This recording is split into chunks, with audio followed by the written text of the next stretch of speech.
आजपासून नागपुरात विधिमंडळाचं हिवाळी अधिवेशन, प्रथमच विरोधी पक्षनेत्या विनाच चालणार कामकाज.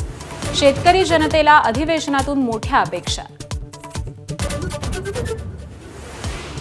IAS अधिकारी तुकाराम मुंडेंना निलंबित करण्याची मागणी भाजप आमदार लक्षवेधीद्वारे करणार. नागपुरात नियमबाह्य पद्धतीनं स्मार्ट सिटी प्रकल्पाचा प्रभार स्वतःकडे घेतल्याचा आरोप. PM किसान सन्मान योजनेतून राज्यातले हजारो लाभार्थी शेतकरी वगळले. आधार आणि eKYC रखडल्यानं नागपूर जिल्ह्यातून 9,161 लाभार्थी वंचित.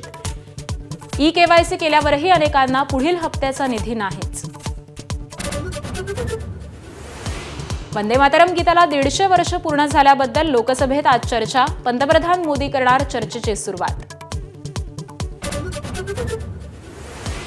सर्व स्तरातून विरोध वाढल्यामुळे पालिका प्रशासनाचं काही पर्यावरण प्रेमींना आज चर्चेसाठी आमंत्रण.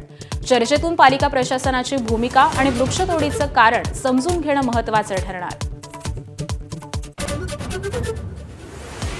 जुनी पेन्शन आणि TET संदर्भातील मागण्यांसाठी शिक्षकांचं आज आझाद मैदानात आंदोलन. अधिवेशनाच्या पहिल्याच दिवशी विविध मुद्दे आणि मागण्या यावर लक्ष वेधण्यात येणार.